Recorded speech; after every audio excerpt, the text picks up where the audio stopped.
Hello दोस्तों, I hope कि आप सभी बहुत अच्छे होंगे। आज इस वीडियो में हम बेसिकली पीएफ से जुड़े हुए कई सवालों का आंसर देने का प्रयास करेंगे। तो चलिए शुरू करते हैं। पहला कि पीएफ खाता मतलब ईपीएफ खाता कौन ओपन कर सकता है या फिर कौन खुलवा सकता है और कैसे खुलवा सकता है। तो बेसिकली ईपीएफओ रूल के अकॉर्डिंग यानी कि एम्प्लॉइज प्रोविडेंट फंड ऑर्गेनाइजेशन के अकॉर्डिंग पीएफ खाता सिर्फ ऑर्गेनाइजेशन ओपन कर सकती है, यानी कि एम्प्लॉयर ओपन कर सकती है। तो क्या होता है कि एम्प्लॉय के बिहाफ पे एम्प्लॉयर आपका अकाउंट ओपन करती है पीएफ का। तो ये हो गया फर्स्ट अकाउंट, मतलब एम्प्लॉय अपना अकाउंट स्वयं ओपन नहीं कर सकता है पीएफ का।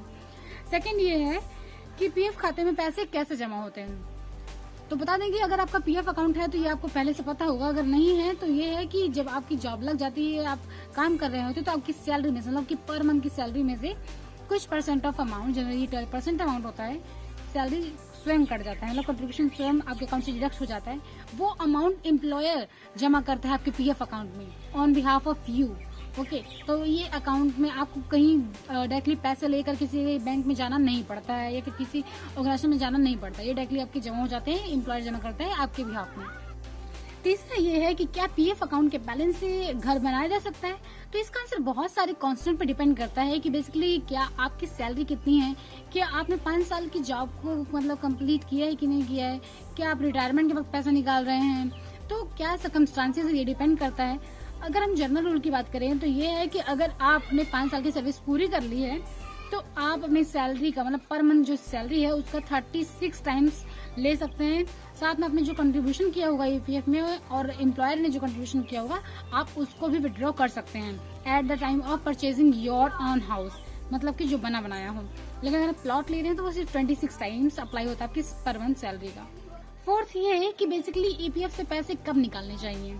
तो बेसिकली ये है कि जनरली आप रिटायरमेंट के वक्त पैसे निकालिए तो बहुत अच्छा है, लेकिन ऐसा नहीं होता है क्योंकि लाइफ में क्या होता है, कई बार हमें बहुत चीज़ों के लिए पैसे बीच में जरूरत पड़ जाते हैं जिसकी वजह से हमें बीच में पैसे निकालने की जरूरत पड़ जाती है। तो हाँ, ईपीएफ आपको ऐसी सर्विस प्रोवाइड करता है कि आप अपने ईपीएफ से बैलेंस पैसे भी पहले निकाल सकते हैं। अगर आपने 5 साल का टेन्योर पूरा कर लिया है तब तो आप पे कोई टीडीएस नहीं लगेगा, बट अगर आपने 5 साल से पहले ही अपने ईपीएफ से बैलेंस से विड्रॉ कर रहे हैं देन आपको टीडीएस देना पड़ेगा, ये ध्यान देना पड़ता है।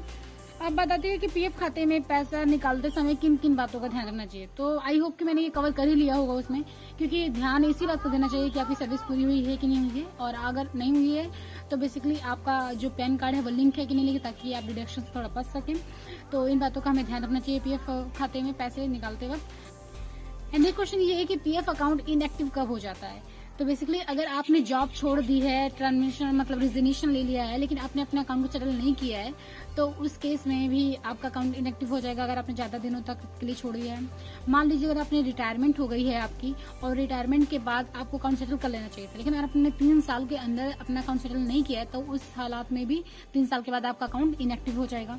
तीसरा ये है कि अगर सब्सक्राइबर यानी कि पीएफ जो मेंबर है वो कंट्री छोड़कर किसी और कंट्री में चला गया हो बिना अकाउंट के सेटलमेंट के, तो उस केस में भी आपका पीएफ अकाउंट इनएक्टिव हो जाता है। और इनएक्टिव केस में क्या होता है कि आपका जो इंटरेस्ट होता है या फिर अमाउंट होता है वो आपको नहीं मिलता है। तो इन बातों का हमें ध्यान रखना चाहिए और अपने अकाउंट को सेटल कर लेना चाहिए जब आपकी रिटायरमेंट हो गई है या फिर आप अपनी जॉब को छोड़ रहे हैं। तो आई होप कि इस वीडियो में हमने काफी सारे क्वेश्चंस को कवर कर लिया है, लेकिन अगर आपको कोई पर्टिकुलर क्वेश्चन रह गया है तो आप कमेंट सेक्शन में कमेंट कर सकते हैं। और अगर आपने चैनल को सब्सक्राइब नहीं किया तो चैनल को सब्सक्राइब कर लीजिएगा। और थैंक्स फॉर वॉचिंग।